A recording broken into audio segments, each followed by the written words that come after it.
Hello everyone, welcome to skill IQ। Skill IQ में आपका स्वागत है। तो हम लोग बात करेंगे अपने चैप्टर नंबर 7 के बारे में, जो कि प्रोनाउन से हमारा रिलेटेड है। ओके, तो चैप्टर नंबर 7 की बात करते हैं, प्रोनाउन से रिलेटेड है। तो इससे पहले अगर आपने नाउन का चैप्टर जो है नहीं देखा है तो नाउन को आप क्लियर कर सकते हैं, उसके बाद जो है आप प्रोनाउन पे आ सकते हैं। फर्स्ट ऑफ ऑल, सबसे पहले हमें डेफिनेशन की ही ज़रूरत होती है। ऐसे शब्द, ऐसे वर्ड्स जो नाउन की जगह पे यूज़ होते हैं उनको हम प्रोनाउन कहते हैं। ये सीधी सिंपल सरल भाषा में जो है इसकी जो है डेफिनेशन आप बोल सकते हो। Generally but not always, pronoun stands for pro plus के नाउन और refers to a noun and individual और इंडिविजुअल्स और थिंग्स और thing the pronouns antecedent whose identity is made clear earlier in the example। for example, कहने का मतलब यहाँ पे हमें क्या बताया गया है, यहाँ पे हमें एक चीज़ बताई गई है। जो हमारा प्रोनाउन होता है, ठीक है, उसको हम नाउन की जगह पे यूज़ करते हैं। ठीक है, एक इसमें वर्ड आया एंटीसीडेंट, कहाँ पे गया, ये रहा एंटीसीडेंट। एंटीसीडेंट एक ऐसा नाउन होता है जिसकी जगह पे प्रोनाउन को हम यूज़ करते हैं। ओके, इस नाउन को क्वालिफाई यानी कि उसका वर्णन करने के लिए कि वो नाउन जो है वो कौन है, या वो प्रोनाउन जो है वो कौन है, उसके बारे में और भी ज़्यादा हमें जानकारी जब मिलती है, और वो जो नाउन यूज़ किया जाता है उस प्रोनाउन के लिए, उस प्रोनाउन को एंटीसीडेंट कहा जाता है। इससे थोड़ा सा परेशान मत होना, ठीक है। ओके, यहाँ पे है Ramesh found a purse, he picked it up and gave it to Sarla, she threw it into the river. अब यहाँ पे देखो, रमेश जो है ना, रमेश, इसके लिए आप ही का एंटीसीडेंट बोल सकते हो आप, ठीक है, क्योंकि इसी के बारे में आगे जो है ये बात कर रहे हैं। ठीक है, अच्छा, यहाँ पे पर्स के बारे में इट बात कर रहे हैं, और ये जो आगे इट है ना, ये भी जो है पर्स के बारे में ही बात की जा रही है। ठीक है, और ये इट भी जो है पर्स के लिए ही यूज़ हो रहा है। तो सबसे पहले ये मेरी आपको पर्सनल एक एडवाइस जो है आपको रहेगी कि आप जो है ना, जो भी हमारे प्रोनाउंस होते हैं, आगे हम पढ़ें भी गए, और जो भी हमारे प्रोनाउंस होते हैं उनको आइडेंटिफाई करना जो है आप एक तरीके से सीख जाओ, या हमारे जो पार्ट्स ऑफ स्पीच होते हैं उनको आइडेंटिफाई करना जो है स्टार्ट करो, कि यहाँ पे इस पर्टिकुलर प्लेस पे ये वर्ड जो है किस चीज़ को, किस पार्ट ऑफ स्पीच को जो है एक तरीके से डिफाइन करता है या बताता है, किस पार्ट ऑफ स्पीच के बारे में ये बात करता है। ये चीज़ आप जो है जानना शुरू कर दो। ठीक है, इसमें कोई जो है आपको बहुत, इसका मतलब बहुत फ़ायदा मिलने वाला है इस चीज़ का। आगे आता है एक note, it is not necessary that all pronouns will refer to an antecedent. ये बात बिल्कुल भी ज़रूरी नहीं है कि सारे के सारे जो नाउन्स होते हैं वो एंटीसीडेंट के रूप में जो है परफॉर्म करेंगे, ये ज़रूरी चीज़ नहीं है। Everyone here earns over $1,000 a day. The word everyone pronoun has no antecedent। यहाँ पे जो everyone है, इस प्रोनाउन के लिए, ठीक है, ये आगे पता चलेगा ये कौन से टाइप का प्रोनाउन है। ठीक है, ओके, तो ये एवरीवन जो है इसके लिए कोई भी एंटीसीडेंट जो वर्ड है हमारा, उसका यूज़ यहाँ पे नहीं किया गया। ओके, उसके बाद हम बात करते हैं काइंड्स ऑफ प्रोनाउन की। तो यहाँ पे बहुत सारे प्रोनाउंस हैं। सबसे पहले इम्पोर्टेंट जो पार्ट आता है वो आता है पर्सनल प्रोनाउन का, और ये सबसे ज़्यादा ज़रूरी हमारे प्रोनाउंस होते हैं। ठीक है, इनके बारे में सबसे ज़्यादा ज़रूरी हमें जानना चाहिए। ये नंबर इधर उधर हो रखा है, बट आप इनको सीक्वेंस वाइज भी रख लेना अगर रखना चाहो तो, नहीं तो आप फिलहाल जो है नंबर इधर उधर हो गया है उसको आप एडजस्ट कर लेना। दूसरे नंबर पे जो लिखा हुआ है मैं उसी को पढ़ लेता हूँ। Reflexive pronoun. रिफ्लेक्सिव प्रोनाउन में ऐसे प्रोनाउन आते हैं जिनके पीछे सेल्फ या फिर सेल्फ्स लगा हुआ होता है। एम्फेटिक जो है प्रोनाउन, ये जो है प्रोनाउन किस चीज़ के बारे में बात करते हैं, आगे पढ़ते रहेंगे हम इनके बारे में। ठीक है, अच्छा, चौथे नंबर पे आते हैं आपके रेसिप्रोकल प्रोनाउन। पाँचवें नंबर पे आते हैं आपके डेमोन्स्ट्रेटिव प्रोनाउन।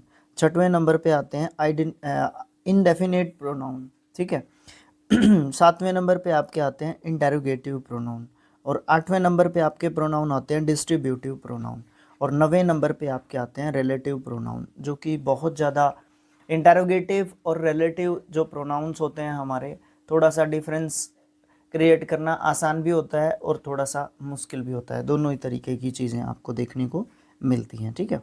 अच्छा, 10वें प्रकार का भी दे रखा है, ये है एक्सक्लेमेटरी जो है आपके प्रोनाउंस। अब हम इन प्रोनाउंस के बारे में विस्तार से चर्चा करेंगे, बिल्कुल जो है ब्रीफली हम इनके बारे में डिस्कशन यहाँ पे करने वाले हैं। सबसे पहले आता है पर्सनल प्रोनाउन। पर्सनल प्रोनाउन में अगर मैं मेरे तरीके से आपको बताना चाहूँ बजाय की बुक के, इसमें आपके 3 पर्सन हैं, फर्स्ट और सेकंड और थर्ड, ठीक है। फर्स्ट पर्सन में आपके सिर्फ और सिर्फ जो है आगे आए जाएंगे, यहाँ पे मैं सिर्फ सब्जेक्टिव प्रोनाउंस की बात करूँगा। सिंगुलर के लिए आई और प्लूरल के लिए वी, और यहाँ पे सिंगुलर और प्लूरल के लिए सेकंड पर्सन यू रहता है, और यहाँ पे मैस्कुलिन के लिए ही, फेमिनाइन के लिए सी, और न्यूट्रल जेंडर्स के लिए इट, और इन तीनों के प्लूरल के लिए आपका दे यूज़ किया जाता है। सबसे पहले आप इनको लर्न करने की कोशिश करो, इनके हिसाब से आपके सारे जो है हो जाएंगे, ठीक है।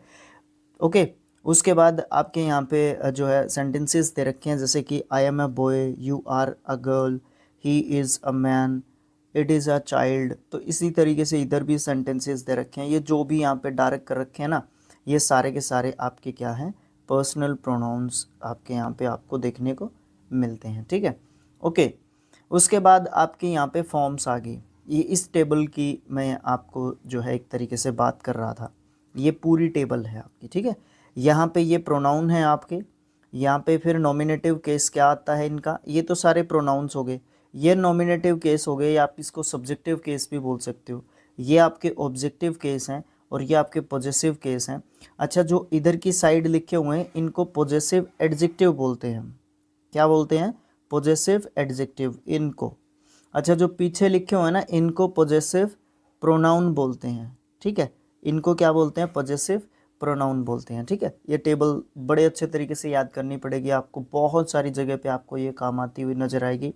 सबसे ज़्यादा इम्पोर्टेंस आपको इनकी नरेशन और वॉइस में आपको देखने को मिलती है। वैसे कोई भी सेंटेंस इनके बिना अछूता या अधूरा जो है नहीं रह सकता, ठीक है। ओके, यहाँ पे फिर आपको एक नोट देखने को मिलता है। नंबर 1 पॉइंट यहाँ पे दे रखा है, अधिकांश पर्सनल जो प्रोनाउंस होते हैं, अधिकांश जो पर्सनल प्रोनाउन होते हैं, भाई क्या हो गया, अधिकांश पर्सनल प्रोनाउन के पॉजेसिव केस 2 हैं, जैसे कि my, our, your, her, his, her, their. ये पॉजेसिव एडजेक्टिव कहलाते हैं। ये बात मैं आपको बता चुका हूँ, क्योंकि इनमें एक एडजेक्टिव की तरह जो है नाउन की विशेषता को बताने की एक जो है क्वालिटी एक इनकी होती है, इसीलिए उनको हम क्या बोलते हैं?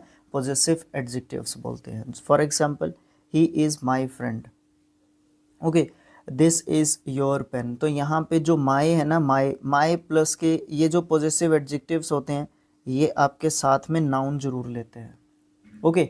इसलिए ये आपके एडजेक्टिव का आपको काम करते हुए दिखेंगे। फॉर एग्जांपल, यहाँ पे ये एडजेक्टिव का काम ये कर रहा है, ठीक है। उसके बाद हिज का प्रयोग एडजेक्टिव के जैसे भी होता है और प्रोनाउन के जैसे भी होता है। जैसे यहाँ पे अगर मैं आपको दिखाना चाहूँ, उसी टेबल में से ही आता है, फिर हिम आता है, और फिर पॉजेसिव प्रोनाउन में भी हिज आता है और पॉजेसिव एडजेक्टिव में भी हिज आता है। तो इसीलिए ये बोल रहा है कि हिज जो है ना, दोनों काम करता है। आपके सामने एग्जाम्पल से स्पष्ट है कि हिज दोनों काम करता है कैसे। दिस इज़ हिज पेन और दिस पेन इज़ हिज। देखो, दोनों जगह पे बात एक ही है, लेकिन उसको हिज का यूज़ करने का तरीका देखो। This is his pen, his plus के नाउन लिख रखा है, you can easily find out कि वो जो है आपका हिज कौन सा हिज है, वो आपका हिज पॉजिटिव एडजेक्टिव वाला हिज है। अगर उसके पीछे नाउन नहीं है, उसके पीछे नाउन नहीं है, फॉर एग्जांपल दूसरे वाले सेंटेंस में, तो वो आपका हिज कौन सा हिज है? वो पॉजिटिव प्रोनाउन वाला हिज है, ठीक है। तीसरा पॉइंट इसमें क्या दे रखा है, निम्न वाक्य पॉजिटिव केस में प्रोनाउन के प्रयोग को व्यक्त करते हैं। तो इनको आप यहाँ पे रीड करके देख सकते हैं। अगर प्रॉब्लम आती है तो मुझे पॉइंट आउट करें कि आपको हमें प्रॉब्लम आई सर, और ये जो है हमें ज़रूर से बताएं, ठीक है। अच्छा, नीचे एक टेबल दे रखी है आपको, और पर्सनल प्रोनाउन के सिंगुलर और प्लूरल यहाँ पे आपको एक तरीके से दे रखे हैं। तो ये कोई मुश्किल बात नहीं है, आप इसको ईजिली फाइंड आउट कर पाओगे। दिक्कत आएगी तो मुझे आप ज़रूर से बताओगे, ठीक है। ऐसा तो इतना तो मैं आपसे एक्सपेक्ट कर ही सकता हूँ कि इतना तो आप जो है चीज़ें करके बता ही सकते हो मुझे, ठीक है।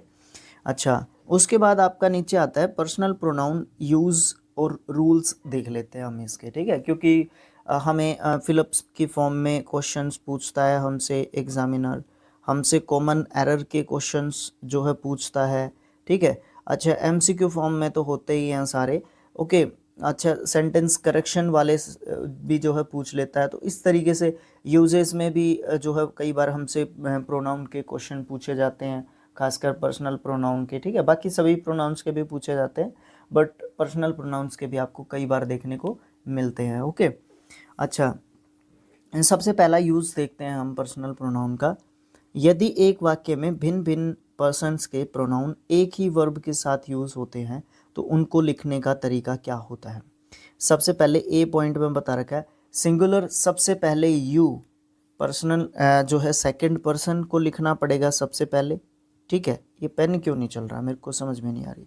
यू, उसके बाद आपका आता है ही मतलब थर्ड पर्सन, उसके बाद मतलब सेकंड पर्सन के बाद थर्ड, और उसके बाद आपका फर्स्ट पर्सन आपको देखने को मिलेगा। ये किस बात को बताएंगे, जब उस बात में एक पॉजिटिव बात लिख रखी हो, यानी कि गुड मैनर्स की जो हम वहाँ पे बात कर रखे हो, ठीक है। तो आप इसको 231 के फॉर्मूले से भी याद कर सकते हो। और जो ये लास्ट वाला होगा ना, इससे पहले आपको एंड देखने को मिलेगा, यानी कि फर्स्ट पर्सन अगर आई दे रखा है ना, तो यहाँ पे आपको आई जो है, आई से पहले आपको एंड देखने को मिलेगा। एंड के साथ इन तीनों जो है प्रोनाउंस को जोड़ दिया होता है। एग्जाम्पल देख सकते हो, you he and I R friends. आप इसको ही यू एंड आई नहीं कर सकते, ठीक है। अच्छा, यू आई एंड ही नहीं कर सकते, ठीक है। और इसी तरीके से तीसरा जो सीक्वेंस बनता है, आई यू एंड ही नहीं कर सकते। तो इसका तरीका क्या होगा, इसको आप सबसे पहले फर्स्ट पर्सन को लिखोगे, उसके बाद आपका थर्ड पर्सन आएगा, उसके बाद आपका सेकंड पर्सन शुरू में, फिर आपका थर्ड पर्सन, और फिर आपका फर्स्ट पर्सन आपको देखने को मिलेगा, ठीक है। ये चीज़ आपको करनी पड़ेगी। उसके बाद अच्छा, अगर प्लूरल फॉर्म में दे रखे हो, तो ये तो सिंगुलर फॉर्म में थे, अगर प्लूरल फॉर्म में दे रखे हो तो 1 2 3 का फॉर्मूला हमें फॉलो करना पड़ता है। For example, we and you can not live together. अब यहाँ पे वी क्या है, फर्स्ट पर्सन है, उसके बाद यू आपका क्या है, सेकंड पर्सन है, तो तीसरा पर्सन यहाँ पे दे ही नहीं रखा, ओके। तो इसलिए हमें इस फॉर्मूले को जो है लेना पड़ता है अगर आपका प्लूरल फॉर्म में दे रखा है। ये कई फॉर्मूले हैं, इनको याद करना पड़ेगा, ध्यान रखना पड़ेगा, याद नहीं करना पड़ेगा, सेंटेंसेस आपको रिवाइज करने पड़ेंगे, फिर कोई प्रॉब्लम आपको देखने को नहीं मिलेगी। जैसे यहाँ पे देख लो, इस सेंटेंस में तीनों दे रखे हैं, we you and they can purchase that complex, okay. तो यहाँ पे प्लूरल फॉर्म में दे रखे हैं, इसीलिए आपके 1 2 3 के फॉर्म में आपको देखने को मिलेंगे। सी पॉइंट क्या कहता है हमारा, ये कहता है यदि वाक्य में कोई गलती का संदर्भ आए, या कोई भूल या कोई अपराध का जिक्र कर रखा हो, या फिर वाक्य का भाव सकारात्मक नहीं हो, नकारात्मक हो, यानी कि नेगेटिव सेंटेंस हो सकता है, तो वहाँ पे आपको 1 2 3 का सीक्वेंस फॉलो करना पड़ेगा। किस में, सिंगुलर में भी। अगर पॉजिटिव हो तो किसका करना पड़ेगा, 231 का। अगर नेगेटिव विचार दे रखा हो तो किसका करना पड़ेगा, 123 का। तो इस तरीके से आप लोग जो है एग्जाम्पल्स को जो है देख के चलोगे और समझ के चलोगे, तो मुझे लगता नहीं है कि कोई प्रॉब्लम यहाँ पे हमें देखने को मिलेगी। जैसे कि I and you are responsible for the loss. अब आई क्या है, फर्स्ट पर्सन है, पहले ही नंबर पे दे रखा है। यू क्या है, सेकंड पर्सन है, तो दूसरे ही नंबर पे दे रखा है, ठीक है। अगर तीनों पर्सन होते तो आपका बीच में तीसरे नंबर पे तीसरा पर्सन आपको देखने को मिलता, ठीक है। क्योंकि यहाँ पे नेगेटिव आइडिया या फिर नेगेटिव जो विचार है ना, वो निकल के आ रहा है, इसलिए यहाँ पे 1 2 3 फॉर्म में जो है अपने प्रोनाउंस को लिखा जाएगा। नेक्स्ट पॉइंट आता है, यदि वाक्य में एक से अधिक भिन्न भिन्न पर्सन के प्रोनाउन का प्रयोग होता है, तो उनके लिए एक ही प्लूरल प्रोनाउन का प्रयोग किया जाए। तो थर्ड और फर्स्ट पर्सन के साथ फर्स्ट पर्सन प्लूरल, सेकंड फिर थर्ड पर्सन के साथ जो है आपका सेकंड पर्सन प्लूरल, और सेकंड और फर्स्ट के लिए फर्स्ट पर्सन प्लूरल का प्रयोग किया जाता है। तीनों का पर्सन्स का प्रयोग हुआ है तो आपका फर्स्ट पर्सन प्लूरल आपको देखने को मिलेगा। समझ में नहीं आया होगा, कोई बात नहीं, अब आ जाएगा। देखो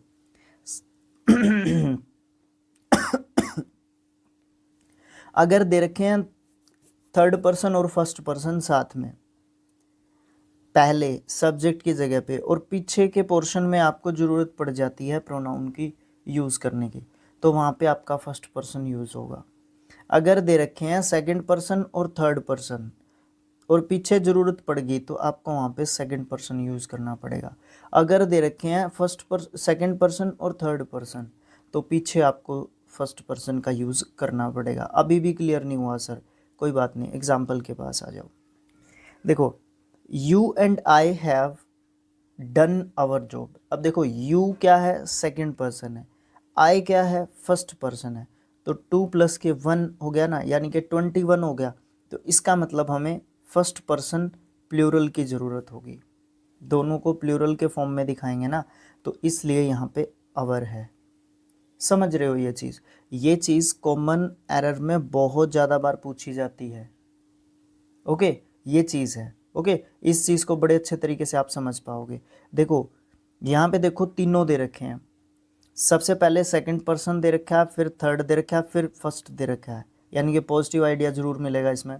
और इनके लिए, तीनों पर्सन के लिए अगर प्लूरल जो है प्रोनाउन की ज़रूरत पड़ेगी तो फर्स्ट पर्सन का आएगा, यानी कि इन तीनों के लिए प्लूरल फर्स्ट का पर्सन का आएगा। तो अवर आपको यहाँ पे देखने को मिलेगा, ये रहा अवर ड्यूटी। ठीक है, इसी तरीके के सीक्वेंस जो बताए गए हैं इनको बड़े अच्छे तरीके से नोट डाउन करना है। नोट डाउन क्या करना है, बुक है आपके पास, बुक में सब चीज़ें लिखी हुई हैं, हाईलाइट कर लेना अपने तरीके से। अच्छा, सेंटेंसेस एग्जाम्पल गूगल है, एआई है, बहुत सारे एग्जाम्पल्स हम इधर उधर से निकाल के पढ़ सकते हैं। ठीक है, अगर बुक में इनफ एग्जाम्पल्स नहीं हैं तो ठीक है, ये चीज़ें की जा सकती हैं। तीसरे पॉइंट में आती है चीज़ें। अब कलेक्टिव नाउन, नाउन के बारे में पढ़ के आए थे हम लोग पीछे के चैप्टर में।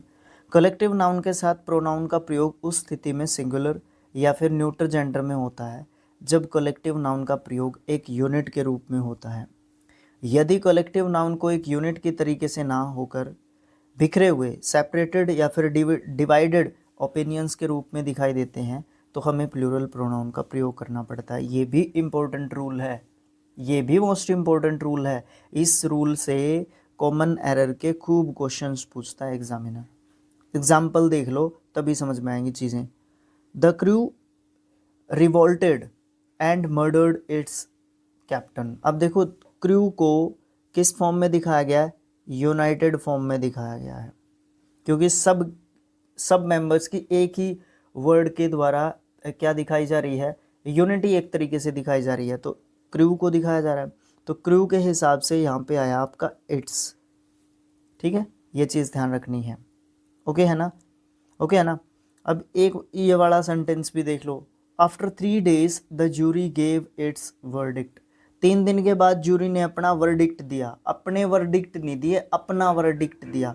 तो इसलिए जूरी जो है, सबसे पहले तो यही ढूंढना आना जरूरी है कि हमारा कलेक्टिव नाउन कौन सा है।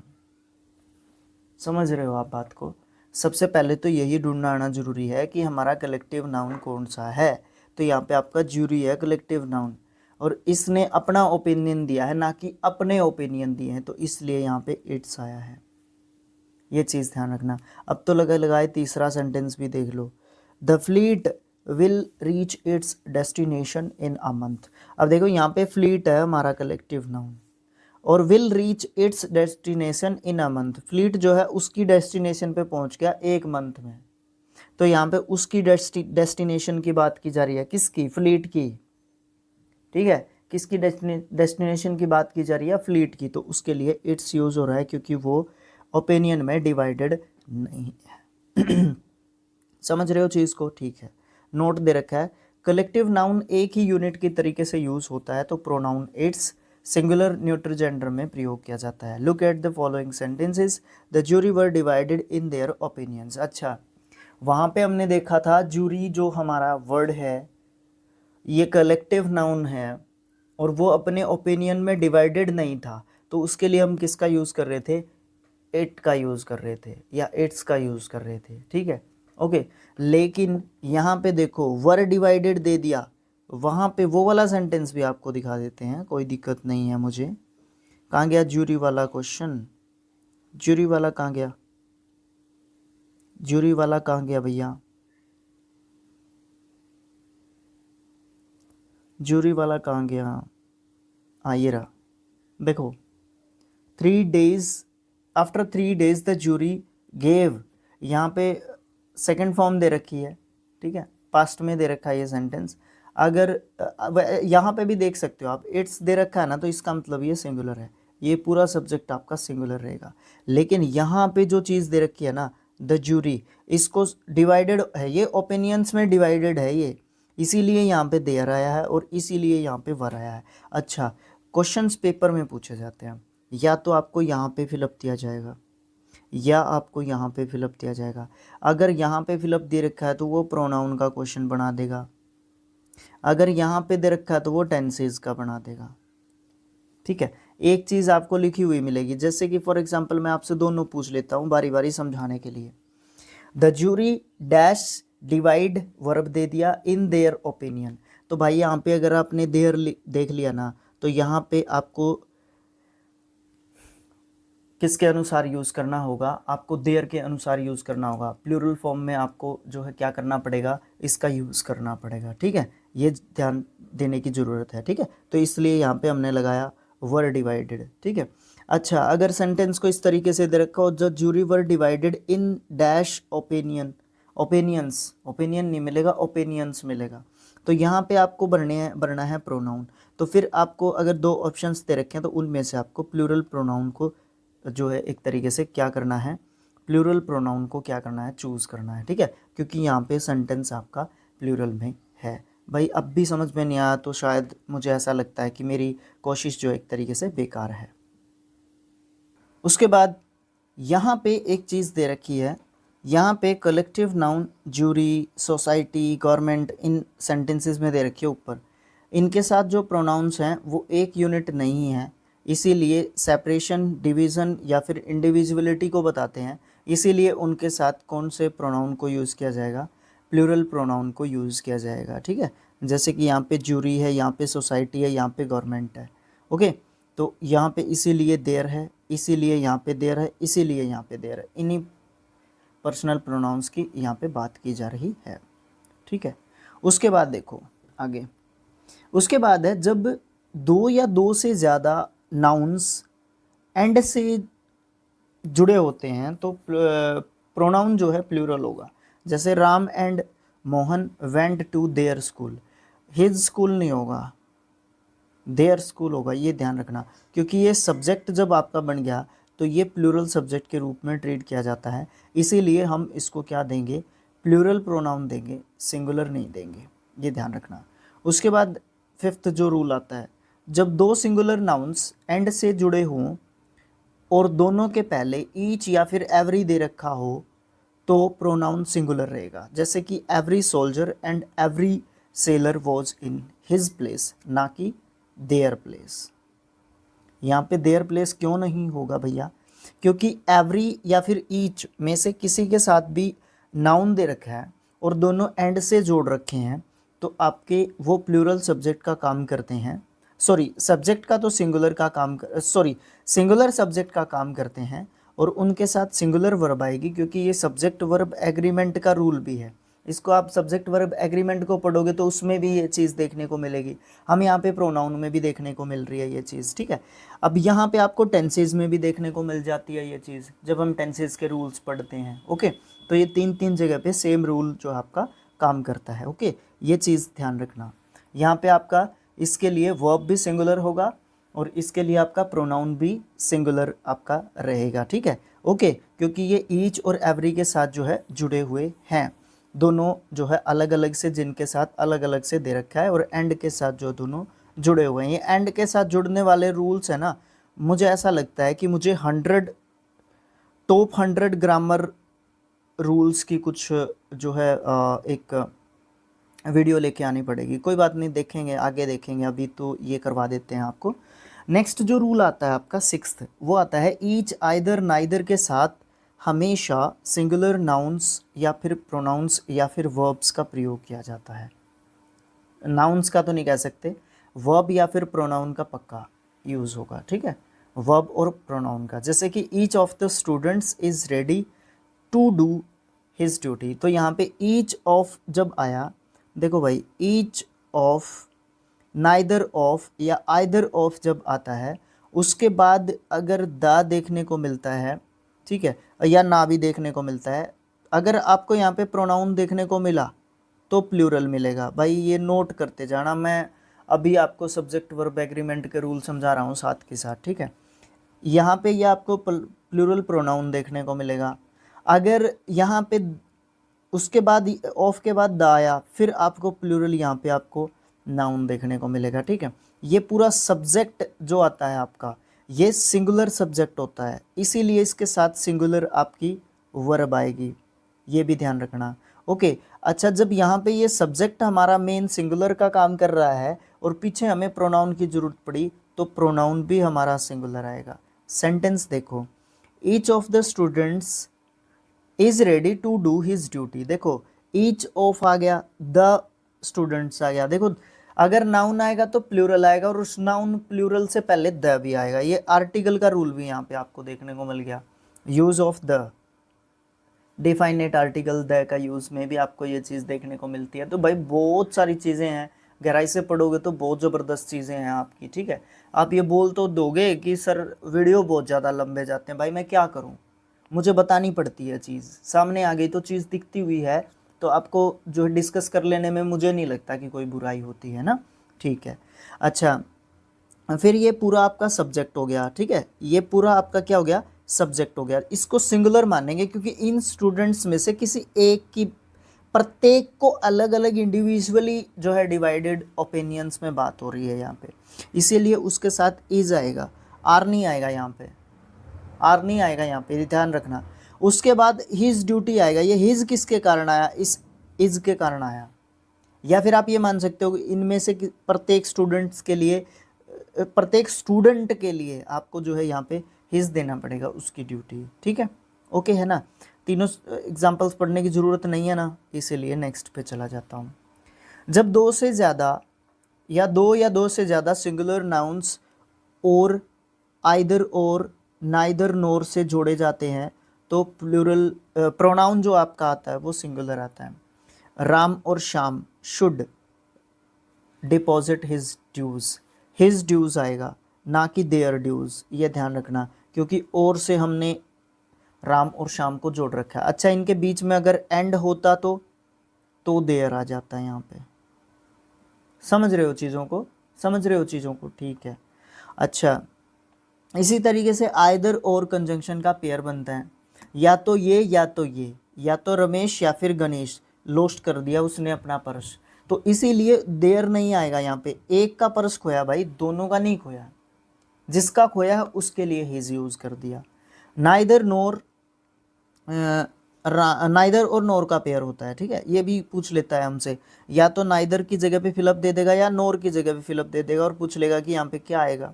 ऑप्शंस में से जरूर मिलेगा आपको, नाइदर दे रखा है तो नोर और भी मिलेगा आपको, जरूर उलझाएगा वो, भाई उसका काम ही उलझाना है, ठीक है, ओके, ठीक है भैया, इसको भी आपको समझना पड़ेगा। तो अच्छा, नाइदर राम और nor Shyam has completed his work, ना तो राम ने और ना श्याम ने, कौन से ने भी नहीं, अपना काम कंप्लीट नहीं किया, खुद का काम उसका, हिज आएगा यहाँ पे, देयर नहीं आएगा, ठीक है, यही इसने बोला था। नेक्स्ट है, जब एक प्लूरल और एक सिंगुलर नाउन और या फिर नोर के साथ जुड़े हों तो प्लूरल प्रोनाउन का यूज़ किया जाएगा। जैसे कि ईच द प्रिंसिपल और the teachers failed there duty, है ना। Each the either sorry each नहीं आइदर, आइदर द प्रिंसिपल, या तो प्रिंसिपल साहब ने या फिर टीचर्स ने, क्योंकि यहाँ पे और के साथ जोड़ दिया या हम नोर के साथ जोड़ते, और आगे हमने सिंगुलर नाउन यूज़ कर रखा है द प्रिंसिपल, और पीछे हमने द टीचर्स जो है प्लूरल फॉर्म में जो आपका नाउन है वो यूज़ कर रखा है, तो उसके कारण हम जो है यहाँ पे प्लूरल फॉर्म में आपका यूज़ करेंगे प्रोनाउन। ठीक है, ओके, ये चीज़ भी सही है। उसके बाद आपका 9th पॉइंट आता है, ये कहता है जब कंपैरेटिव जो सेंटेंसेस होते हैं हमारे, तुलनात्मक जो सेंटेंसेस होते हैं, वाक्य होते हैं, उनमें देन या एज के बाद प्रोनाउन की अगर ज़रूरत पड़ती है तो वहाँ पे नॉमिनेटिव फॉर्म में यूज़ किया जाता है। भाई एसएससी और बैंकिंग का फेवरेट क्वेश्चन है ये, फेवरेट क्वेश्चन है ये, ठीक है, फेवरेट क्वेश्चंस में से एक रहा है ये अब तक के। ठीक है, ओके है जी। नॉमिनेटिव जो फॉर्म है उसके उस नाउन का प्रयोग होगा, और ऑब्जेक्टिव का भी होता है, वो आगे आएगा कैसे होता है, कब होता है। ठीक है, तो इस पर ये इस पर निर्भर करता है कि वाक्य का अर्थ क्या है, वाक्य का मीनिंग, सेंटेंस का मीनिंग क्या बनता है। जैसे कि I love you more than he, मतलब यहाँ पे आपका देन आया और इसके पीछे आपको प्रोनाउन फिल करने के लिए बोला गया है, तो आपको वहाँ पे जो भी ऑप्शंस दे रखे हैं उसमें से सिंगुलर प्रोनाउन को यूज़ करना है। किसको यूज़ करना है? सिंगुलर प्रोनाउन को यूज़ करना है। और इसके साथ साथ क्या करना है आपको? सब्जेक्टिव फॉर्म का या नॉमिनेटिव भी जिसको हम लोग बोल सकते हैं उसको यूज़ करना पड़ेगा आपको। ठीक है, ठीक है भाई, ओके। अच्छा, यहाँ पे दे दिया फिर नोट, यहाँ पे दे दिया नोट। आजकल वर्ब या वर्ब्स ऑफ इनकम्प्लीट प्रेडिक्शन, जिनका अर्थ है कि बीइंग या फिर बिकमिंग के संदर्भ में भी होता है, इसके साम देन या एज के बाद नॉमिनेटिव की जगह पे ऑब्जेक्टिव फॉर्म में भी प्रोनाउन का प्रयोग किया जाने लग गया है। परीक्षा के दृष्टिकोण से आप पूर्व में बताए गए नियम को ध्यान रखें, जैसे कि he is smaller than me, इसको भी सही माना जाता है। और than he is smaller than me, या आना चाहिए क्या यहाँ पे? आई। ठीक है, रूल के अकॉर्डिंग आई आना चाहिए, लेकिन इसको भी सही माना जाता है। यानी कि ऑब्जेक्टिव केस के प्रोनाउन को भी यूज़ किया जा सकता है, किसके बाद? देन या फिर एज के बाद। ये गलत नहीं है, बट एक्चुअली आजकल जो है रिफॉर्म्स एक तरीके से आपको देखने को मिल जाते हैं, क्योंकि कम्युनिकेशन के तरीके से जब हम कम्युनिकेट करते हैं ना इंग्लिश लैंग्वेज में, तो वहाँ पे कुछ ना कुछ चेंजेस, स्पेलिंग्स के चेंजेस, प्रोनाउंसिएशन के चेंजेस, बहुत सारे चेंजेस आपको देखने को मिलते रहते हैं, बिकॉज ये एक लैंग्वेज है और टाइम टू टाइम इसमें रिफॉर्म्स जो एक तरीके से होते रहते हैं। बट कंप्लीट चेंज नहीं हो पाता, लेकिन कुछ हद तक जो है आपके चेंजेस आपको देखने को मिल जाते हैं। ठीक है, नेक्स्ट आया टू बी, वर्ब फॉर्म के बाद आने वाला प्रोनाउन उसी केस में होना चाहिए जिस केस में वर्ब टू बी के पहले आने वाला नाउन या प्रोनाउन यूज़ हो रखा है। जैसे कि इट इज़ आई, अब यहाँ पे इट जो है सब्जेक्ट है, तो उसके बाद में भी सब्जेक्टिव फॉर्म का जो है आपका प्रोनाउन या नाउन आएगा। ठीक है, ओके। अच्छा, ऊपर जो सेंटेंसेस दे रखे हैं, इट नॉमिनेटिव केस में और दिस का प्रयोग नॉमिनेटिव केस में हुआ है, जैसे कि यहाँ पे दे रखा है। अतः हम ये कह सकते हैं कि प्रोनाउन आई, ही और शी का प्रयोग यहाँ पे हो रखा है। ठीक है, ओके। तो लेकिन कई विद्वान आजकल जो है इस तरीके से भी चीज़ों को यूज़ करते हैं, यहाँ पे ऑब्जेक्टिव केस के प्रोनाउंस को भी यूज़ कर देते हैं। अब जो है दोनों ही चीज़ें हम सही मानने लग गए हैं। ठीक है, ये दोनों चीज़ें ही एक तरीके से आजकल सही मानने लग गए हैं, इस चीज़ का हमें ध्यान रखना होगा। अच्छा, यदि इस तरीके के वाक्यों में हु या फिर विच के साथ जब क्लोज का प्रयोग होता है, तो वर्ब टू बी के बाद आने वाला प्रोनाउन हमेशा नॉमिनेटिव केस में यूज़ होगा। जैसे कि it is he who is responsible, it is she who refused the offer, it is I who show her yesterday. तो यहाँ पे इसको एज अ क्लोज एक तरीके से रखा गया है। ठीक है, हु के साथ जो है क्लोज का एक मामला यहाँ पे रहता है। ठीक है, और ये नाउन क्लोज का जो है यहाँ पे एक तरीके से काम करता है। ठीक है, ये क्लोज के चैप्टर में भी पढ़ेंगे, क्लोज क्या होता है, क्या नहीं होता है, कितने प्रकार के होते हैं, ये सब चीज़ें हम वहाँ पे पढ़ेंगे डिटेल में। ठीक है, ओके, तो यहाँ पे आपको चीज़ देखने को मिलेगी क्या, कि जब भी हु या विच का प्रयोग हो जाता है तो, और हु के बाद जो है आपका क्लोज यूज़ होता है, क्लोज जो है एक तरीके से यूज़ होता है हु के बाद, ठीक है, या हु के बाद कुछ वर्ड्स का यूज़ किया जाता है, उसको क्लोज मानते हैं हम। हु से पीछे पीछे का जो सेंटेंस होगा ना उसको क्लोज कहेंगे हम, यहाँ से यहाँ तक का ये क्लोज है, ठीक है। अच्छा जी, और ये सुबॉर्डिनेट क्लोज होगा, ठीक है। अच्छा, तो वर्ब टू बी के बाद जो भी प्रोनाउन आएगा वो हमेशा ही क्या होगा, नॉमिनेटिव केस का रहेगा। यस, ये यहाँ पे ये नॉमिनेटिव केस का आपका प्रोनाउन रहेगा, ठीक है। वर्ब टू बी में कौन कौन सी जो है आपकी वर्ब आती हैं, मुझे कमेंट बॉक्स में लिख के आप लोग बता सकते हो, ठीक है। अच्छा, सी पॉइंट आता है यहाँ पे, हु के साथ क्लोज का प्रयोग हो रखा है, अतः वर्ब टू बी इज के साथ जो प्रोनाउन है वो नॉमिनेटिव केस में लगाना पड़ेगा, ठीक है। ये बात हम लोग कर चुके हैं। वर्ब टू बी के पहले आने वाला नाउन या प्रोनाउन ऑब्जेक्टिव केस में है तो इसके बाद आने वाला नाउन या प्रोनाउन भी आपका ऑब्जेक्टिव केस में रहेगा, ठीक है। सब्जेक्टिव केस का है तो सब्जेक्टिव केस में रहेगा, ऑब्जेक्टिव केस का है तो ऑब्जेक्टिव केस में रहेगा। सब्जेक्टिव का ही मिलेगा ज़्यादातर आपको। अच्छा, ये हो चुकी है ये चीज़। उसके बाद आपका प्रोनाउन इट की बात यहाँ पे आती है। प्रोनाउन इट के बारे में बात करते हैं। इट जो है निम्न प्रयोग के लिए होता है। फॉर थिंग विदाउट लाइफ, मतलब जिस चीज़ में जीवन नहीं होता उसके लिए हम इट को यूज़ करते हैं। फॉर एनिमल्स के लिए भी हम यूज़ करते हैं। He has a cat, it is very beautiful. अब ये इट किसके लिए यूज़ किया, कैट के लिए यूज़ किया, तो एनिमल्स के लिए भी यूज़ करते हैं इट को। फॉर यंग चाइल्ड, यानी कि उसमें मेल या फीमेल को जब हम डिनोट नहीं करते हैं, छोटे बच्चों के लिए, नवजात बच्चों के लिए हम जो है किसका यूज़ करते हैं, आपका किसका यूज़ करते हैं, इट का यूज़ करते हैं, ठीक है। When he Shaw the child it was playing. अब ये नहीं पता, चाइल्ड जो है एक ऐसा वर्ड है जिससे हमें ये नहीं पता चला ताकि वो मेल है या फिर फीमेल है, तो इसलिए हम इसके साथ ही या फिर शी नहीं लगा सकते, उसके साथ क्या लगाते हैं, इट लगाते हैं, ठीक है। चौथा इसका रूल आता है, कोई भी नाउन या प्रोनाउन उसको इम्पोर्टेंस देने के लिए इट को हम यूज़ करते हैं। जैसे कि it is you who can solve this problem, वो आप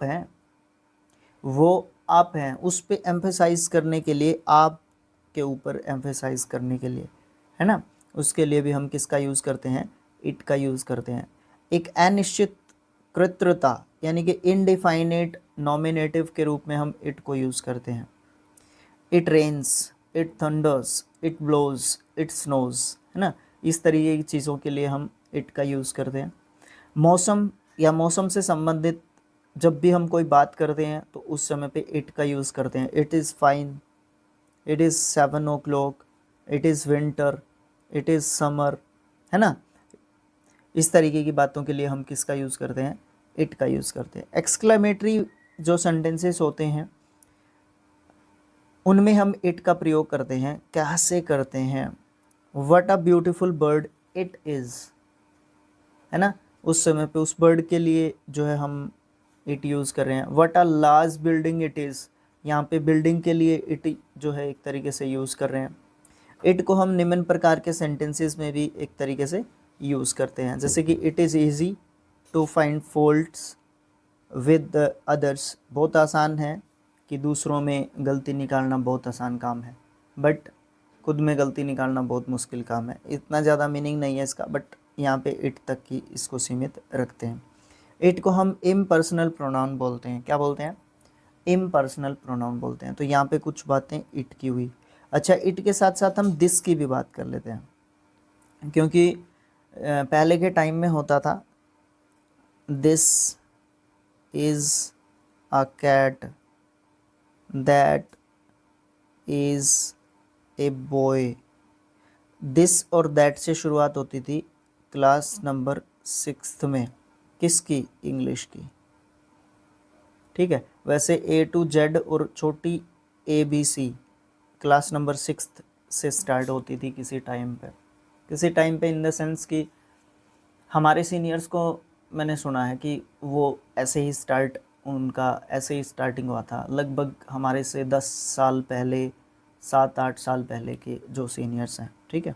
तो इस तरीके की चीज़ें जो है आपको देखने को मिलती थी और यहीं से शुरुआत होती थी। तो हम बात करते हैं इट और दिस की।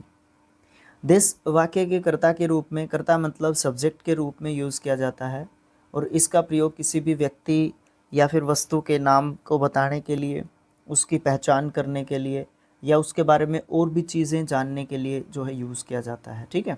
जैसे कि this is my friend, this is a cat, this is All India Radio. मतलब उसको एक तरीके से इंट्रोड्यूस किया जा रहा है, उसके बारे में और भी एक तरीके से बातें बताई जा रही हैं, तो उसको इंट्रोडक्शन एक तरीका का किसी भी चीज़ या किसी भी व्यक्ति का, है ना, ये जो है बताया जाता है। कई बार कॉल पे भी बोलते हैं this is Rajveer Singh and you, या सामने जब हम हाथ मिला रहे होते हैं तो उस समय पे भी बोल देते हैं, है ना। तो ये चीज़ें आपको देखने को मिलती हैं। जबकि इट को हम समय, मौसम आदि के लिए प्रयोग करते हैं और विशेष स्ट्रक्चर में, जैसा कि ऊपर भी हम बात कर चुके हैं, वहाँ पे भी हम जो है इट का यूज़ एक तरीके से करते हैं, ठीक है। ओके, उसके बाद आपका दूसरा प्रकार का प्रोनाउन आ जाता है।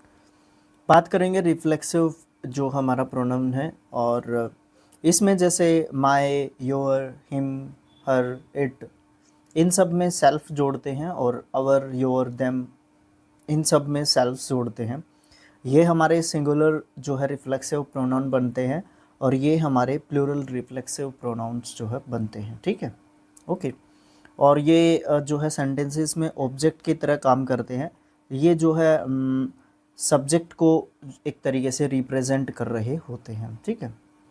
रेन एंड मार्टिन साहब ने जो है इनके बारे में ये बात बोली है एक तरीके से, there are called reflexive, these are called reflexive because the action done by the subject turns back या reflect upon the subject। मतलब क्या है कि जो ये रिफ्लेक्सिव जो प्रोनाउंस होते हैं वो ऐसे प्रोनाउंस होते हैं जो कि सब्जेक्ट जो भी काम करता है उसकी तरफ टर्न बैक या फिर रिफ्लेक्ट कर रहे होते हैं, ठीक है।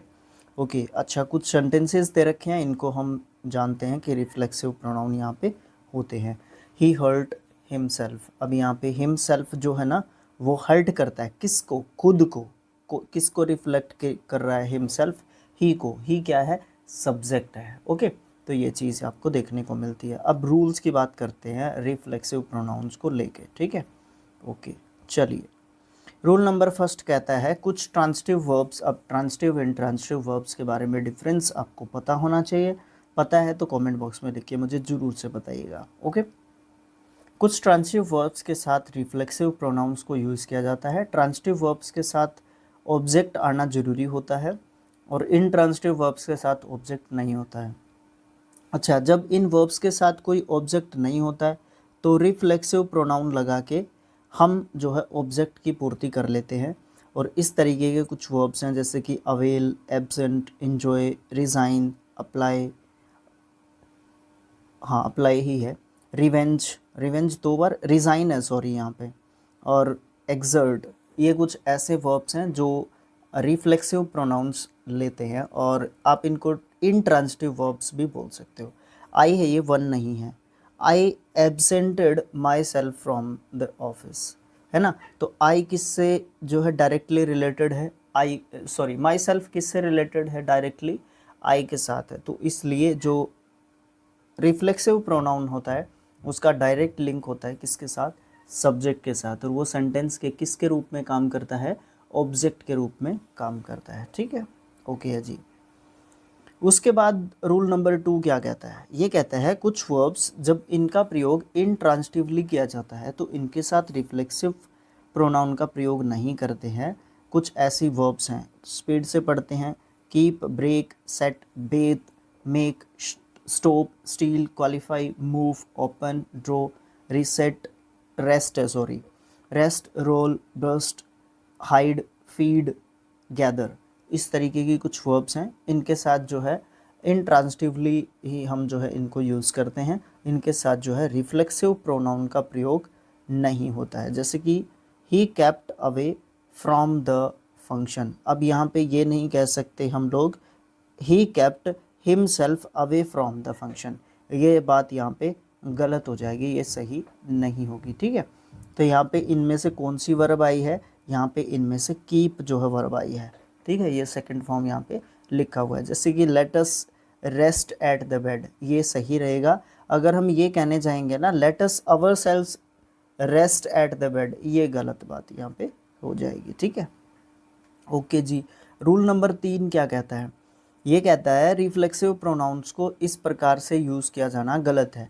अब देखो यहाँ पे ये सब्जेक्ट के रूप में यूज़ कर रखे हैं, तो सब्जेक्ट के रूप में तो यूज़ हो ही नहीं सकता रिफ्लेक्सिव प्रोनाउन का, तो इसलिए हम एम्फेटिक जो प्रोनाउन है उसके साथ बात करते हैं अपनी नेक्स्ट। ठीक है, अच्छा यहाँ पे है रिफ्लेक्सिव प्रोनाउन एवं एम्फेटिक प्रोनाउन बनावट में एक जैसे दिखते हैं।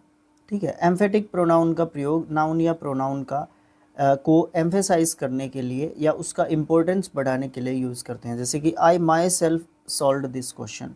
अब यहाँ पे आप ये कहोगे कि सर ये तो है ना क्या दे रखा है, ये तो आपका रिफ्लेक्सिव प्रोनाउन दे रखा है। ये रिफ्लेक्सिव प्रोनाउन नहीं है, ये एम्फेटिक जो है प्रोनाउन है। यहाँ पे एक चीज़ और देख लो, इससे भी शायद डिफरेंस जो है एक तरीके से क्रिएट हो जाएगा कि रिफ्लेक्सिव प्रोनाउन और एम्फेटिक जो प्रोनाउन है हमारा उसके बीच में डिफरेंस क्या है। होते सेम वर्ड्स हैं बट उसके बीच में डिफरेंस आपका क्या है। ठीक है, एम्फेटिक जो प्रोनाउन होता है वो सब्जेक्ट के जस्ट बाद यूज़ होता है, और जो रिफ्लेक्सिव प्रोनाउन होता है, रिफ्लेक्सिव जो प्रोनाउन होता है वो सेंटेंस के ऑब्जेक्ट का काम करता है, मतलब वो सब्जेक्ट के जस्ट बाद यूज़ नहीं होगा।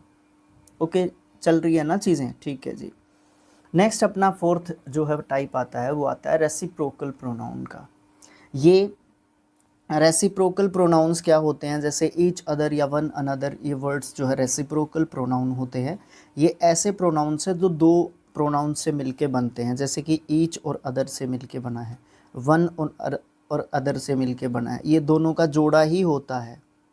ठीक है, और आपस में रिलेशन को जो है एक तरीके से बताते हैं। जैसे कि two friends quarreled with each other, दो फ्रेंड्स जो है आपस में एक दूसरे के साथ लड़ रहे थे, तो एक चीज़ जो चीज़ दी जा रही थी वही चीज़ ली जा रही थी, इसीलिए रेसिप्रोकल प्रोनाउन इनको बोलते हैं हम लोग। ठीक है, अच्छा, पुरानी धारणा के अनुसार ईच अदर का प्रयोग दो के लिए और वन अनदर का प्रयोग दो से ज़्यादा के लिए करते हैं, लेकिन आजकल कुछ जो हमारे राइटर्स हैं है ना, वो जो है इनका अंतर ख़त्म कर चुके हैं और ईच अदर का प्रयोग भी दो से अधिक के लिए और वन अनदर का प्रयोग जो है दो के लिए करने लगे हैं। आजकल डिफरेंस जो है छोड़ा नहीं है।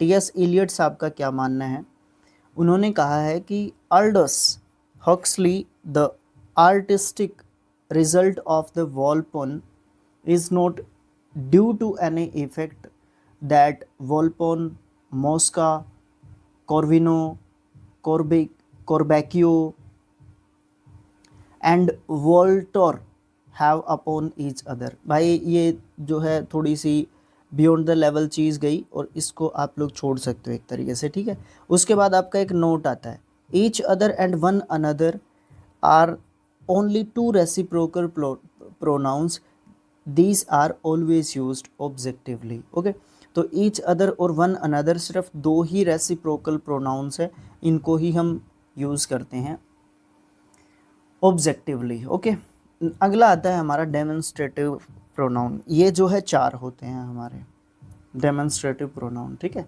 डेमोन्स्ट्रेट करते हैं, इशारा करते हैं चीज़ों की तरफ। ठीक है, अच्छा, दिस दैट दीज दोज, ये होते हैं डेमोन्स्ट्रेटिव प्रोनाउंस और इनके बाद जो है वर्ब्स को यूज़ करते हैं हम लोग। ठीक है, demonstrative pronoun is use to point out इशारा करना, the object to which it refers, उस ऑब्जेक्ट की तरफ पॉइंट आउट करते हैं जिसको वो रेफ़र करते हैं, जिससे उनका कुछ रिलेशन होता है। ओके, जैसे कि this is the gift from my mother, तो यहाँ पे दिस इज़ क्या, दिस इज़ गिफ्ट की तरफ जो है इशारा किया जा रहा है और गिफ्ट यहाँ पे क्या है, ऑब्जेक्ट है। ओके है, ये चीज़ है। दिस इज़ द ताजमहल, किसकी तरफ इशारा कर रहा है, sorry that is the Taj Mahal, that किसकी तरफ इशारा कर रहा है, ताजमहल की तरफ। ताजमहल इस सेंटेंस का क्या है, ऑब्जेक्ट है। ठीक है, ये है ना प्रत्येक उस पे है ना प्रोनाउन लिखना चाहिए था, ये नाउन लिखा आ गया यहाँ पे, पता नहीं क्यों गलत बात हो गई है, कोई बात नहीं। अच्छा, यहाँ पे दे रखा है नोट, ये है यदि किसी वाक्य में डेमोन्स्ट्रेटिव प्रोनाउन के बाद वर्ब का प्रयोग ना करके नाउन का प्रयोग किया गया हो तो वो एडजेक्टिव की तरह यूज होते हैं, ना कि प्रोनाउन की तरह। जैसे कि this is this pen is mine. अब देखो डेमोन्स्ट्रेटिव प्रोनाउन जो है उसके बाद वर्ब का प्रयोग ना करके नाउन का प्रयोग कर दिया हो। अब देखो दिस, दैट, दीज या दोज को भी शामिल कर दो यहाँ पे, दोज क्यों नहीं लिखा हुआ। अगर इनके बाद है ना नाउन आ गया ना तो ये जो है डेमोन्स्ट्रेटिव एडजेक्टिव बन जाते हैं, ना कि डेमोन्स्ट्रेटिव प्रोनाउन। नेक्स्ट चैप्टर में ये देखने को मिलेगा हमें, ठीक है। ओके, अच्छा उसके बाद आता है आपका इनडिफाइनेट प्रोनाउन। इनडिफाइनेट जिसको हम डिफाइन नहीं कर पाते हैं, ठीक है।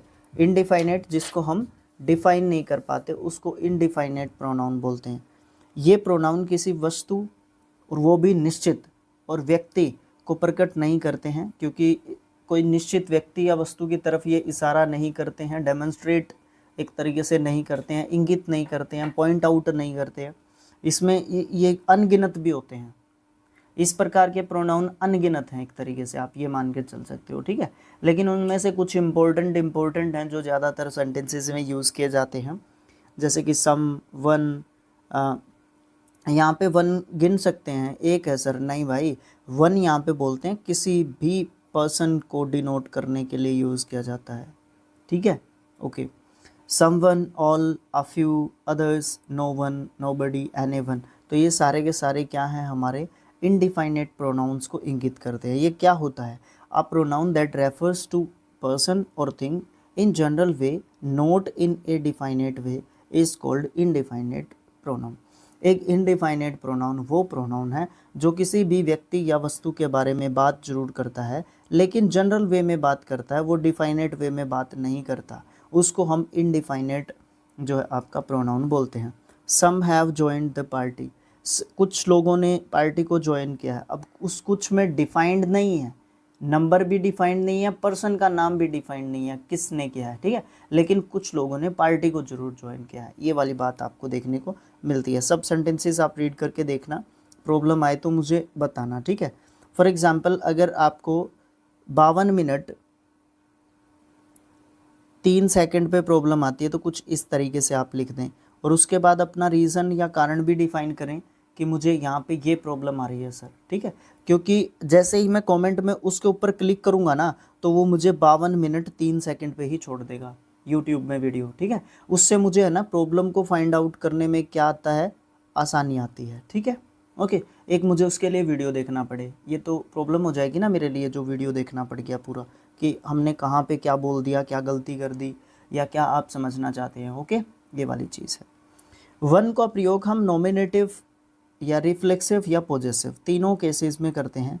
वन वन सेल्फ और वंस में ही प्रयुक्त होता है, और वन के साथ हिज का प्रयोग हम करते हैं, और अन्य किसी प्रोनाउन का प्रयोग करना उसके साथ गलत हो जाता है। जैसे कि one should do his duty, ना कि वंस ड्यूटी। वंस ड्यूटी नहीं आएगा, हिज ड्यूटी आएगा, ठीक है। अब ये हिज क्यों आया सर, ये तो मैस्कुलिन जेंडर का एक तरीके से पॉजेसिव एडजेक्टिव आपने यहाँ पे ले रखा है भाई। ये सॉरी वंस ड्यूटी आएगा, सॉरी हिज ड्यूटी नहीं आएगा, सॉरी ये तो मैंने उल्टा कर दिया है ना। वन वंस में ही प्रयोग होगा, हिज का प्रयोग करना या फिर किसी दूसरे प्रोनाउन का प्रयोग करना गलत है। हाँ ये सही बात है, हाँ ये ठीक लिखा हुआ है। मैंने सोचा इनकरेक्ट करेक्ट की जगह पे गया और करेक्ट इनकरेक्ट की जगह पे गया, प्रिंटिंग में गलती भी हो सकती है ना कई बार। तो यहाँ पे आपका इसका है ना, जैसे हमारे किसका, जैसे आई, मी, माई और माइन होता है ना, इसी तरीके से हमारा वन, वंस और वंस ये आपका इसका पॉजेसिव फॉर्म होता है। तो इसी पॉजेसिव फॉर्म को हमें यहाँ पे यूज़ करना है, ना कि हिज को यूज़ करना है। ये थोड़ा सा करेक्ट कर लेता हूँ अपनी स्टेटमेंट को, ठीक है। ओके जी, नेक्स्ट आता है आपका 7th पॉइंट, ये है इंटेरोगेटिव प्रोनाउन। इसमें आपके WH वर्ड्स जो है वो इंटेरोगेटिव प्रोनाउंस जो है कहलाते हैं। Interrogative pronouns are used for making queries और आस्किंग क्वेश्चंस। ये क्वेश्चंस पूछने के लिए एक तरीके से यूज़ किए जाते हैं, ठीक है। ओके, नोट दे रखा है। उपरोक्त वाक्यों में प्रयोग किए गए सभी अंडरलाइंड वर्ड्स इंटेरोगेटिव प्रोनाउंस हैं। व्हाट का प्रयोग सामान्यतः वस्तुओं या फिर कार्यों के लिए करते हैं, जैसे कि व्हाट इज़ योर फादर। अब यहाँ पे पूछने की कोशिश की जा रही है ये नहीं कह रहे कि आपका फादर क्या है, आपके फादर क्या है। क्या है का मतलब क्या है कि उनका ऑक्यूपेशन क्या है, उनका व्यवसाय क्या है, उसके बारे में बात कर रहे हैं, ठीक है। ओके, अच्छा, हुज, हु और हुम, ये जो है पर्सन्स के लिए यूज़ किए जाते हैं। हु का प्रयोग नॉमिनेटिव केस में यूज़ किया जाता है, हुज का पॉजेसिव केस में, और हुम का ऑब्जेक्टिव केस में। इस चीज़ को गांठ बांध के साथ में रख लो, नहीं तो प्रॉब्लम्स बहुत आती हैं। जब भी हम पैसेज को पढ़ते हैं या कॉम्प्रीहेंशन पैसेज को पढ़ते हैं, वो आपका 9th क्लास से लेके आपका BA MA जो भी आप जहाँ तक भी इंग्लिश को पढ़ोगे वहाँ तक आपका रहेगा। एक दूसरी बात, SSC से स्टार्ट कर लो, और जहाँ पे भी आपको पैसेज, पैराजम्बल, जहाँ पे भी चीज़ें आपको कॉम्प्रीहेंसिव वे में दी जाती हैं वहाँ पे ये चीज़ें काम करती हैं। भैया कैसे करती है? भैया जब सेंटेंसेस लिखे हुए होते हैं, एक सेंटेंस को दूसरे सेंटेंस के साथ जब कनेक्ट करना पड़ता है तो आपको उसका मीनिंग का थोड़ा सा लफड़ा जाग जाता है, ठीक है। तो यहाँ पे इस चीज़ का ध्यान रखना पड़ेगा। अच्छा, यहाँ पे भी एक प्रॉब्लम आ जाती है क्या, आजकल बहुत सारे ऐसे हमारे स्कॉलर्स हैं, विद्वान हैं, जो हुम की जगह हु का प्रयोग करने लगे हैं। जैसे कि हु हैव यू कॉल्ड, या whom did you see today, या फिर who are you talking to। तो who को हम whom की जगह पे यूज़ करने लग गए हैं, वो गलत नहीं माना जाता है। अब ये हो सकता है कि पर्टिकुलर कोई बोर्ड गलत मानता हो। फॉर एग्जांपल आप SSC के CGL एग्ज़ाम में बैठे हैं, तो हो सकता है वहाँ पे whom की जगह पे आपने who का लगा दिया निशान, ठीक है, और हु ऑप्शंस में भी दे रखा है, और वो पूछना हमसे हु ही चाहता है। तो वो हो सकता है कि आंसर की में आपका option number A he they, B ना दे, ठीक है। ये हो सकता है क्योंकि वो बोर्ड जिस तरीके से मानता है चीज़ों को, वो हो सकता है चीज़ें, ठीक है। अच्छा जी, विच हम व्यक्तियों या फिर वस्तुओं के लिए यूज़ करते हैं, सिलेक्शन या फिर चॉइसेस के फॉर्म में हम उसको यूज़ करते हैं। जैसे कि विच इज़ योर अम्ब्रेला, आपका अम्ब्रेला कौन सा है, सिलेक्शन के प्रोसेस में हम इसको यूज़ करें। विच बुक इज़ योर्स, या फिर which school do you like most, आप कौन से स्कूल को जो है ज़्यादा पसंद करते हैं ना। तो यहाँ पे आपका विच जो है चीज़ को या व्यक्तियों को डिनोट करने के लिए यूज़ किया जाता है, ओके। और ये जो है सिलेक्शन या चॉइसेस के बारे में बात करता है जब भी हम विच को यूज़ करते हैं। कभी कभी वट या विच के साथ जो है प्रपोजिशन को प्रयोग कर लेते हैं, वो कुछ सेंटेंसेस दे रखें, आप उसको यूज़ कर सकते हैं, देख सकते हैं, ठीक है। जैसे ये सेंटेंसेस आपको देखने को मिल जाते हैं पैसिव वॉइस में भी, ठीक है। ओके भैया, इस तरीके से हम नेक्स्ट जो अपना पॉइंट आता है उस पर पहुंच जाते हैं, और वो है डिस्ट्रीब्यूटिव प्रोनाउन। भाई ऐसे नहीं होना चाहिए, डिस्ट्रीब्यूटिव प्रोनाउन। डिस्ट्रीब्यूट मतलब करना, बांटना, ठीक है, डिस्ट्रीब्यूट करना, बांटना, ओके। तो ईच, एवरी, आइदर, नाइदर, ये सब जो है डिस्ट्रीब्यूटिव हमारे प्रोनाउंस होते हैं। ये प्रोनाउंस एक व्यक्ति या फिर वस्तु को व्यक्त करते हैं, और ये सिंगुलर होते हैं। इनके साथ हमेशा सिंगुलर वर्ब यूज़ की जाती है। ये हमें सब्जेक्ट वर्ब एग्रीमेंट बताता है, ओके है चीज़, ओके है। ईच गोट हिज टर्न, अब ये हिज किसके लिए आया, ईच के कारण आया है, ये ध्यान रखना होगा, ठीक है। ईच ऑफ द स्टूडेंट्स, ये हम पीछे भी बात कर चुके हैं, मैं आपको बता चुका हूँ ये ईच ऑफ, और उसके बाद अगर प्लूरल नाउन आएगा तो उससे पहले द आएगा, ठीक है, और वो प्लूरल नाउन आएगा, पूरा का पूरा सब्जेक्ट के रूप में, सिंगुलर के रूप में काम करेगा। इसीलिए गेट्स आया है, यहाँ पे गेट नहीं आया। अगर यहाँ पे गेट आता होता तो इसको सब्जेक्ट को हम प्लूरल मानते, ओके। ये चीज़ ध्यान रखने की है, ठीक है, ओके है भैया। यहाँ पे नोट दे रखा है, इस नोट को भी समझ लेते हैं हम लोग, ओके, ठीक है जी। फर्स्ट पॉइंट है, एवरीवन का प्रयोग हमेशा दो से अधिक के संदर्भ में करते हैं, जबकि ईच का प्रयोग हम दो या दो से अधिक व्यक्तियों के लिए कर सकते हैं, और दो के लिए एवरीवन का प्रयोग कभी भी नहीं करते हैं। एवरीवन का प्रयोग हर किसी के लिए करते हैं, मतलब दो से ज़्यादा लोगों के लिए करते हैं, ठीक है। और ईच का प्रयोग दो के लिए भी हो सकता है और दो से ज़्यादा के लिए भी हो सकता है, ये ध्यान रखना।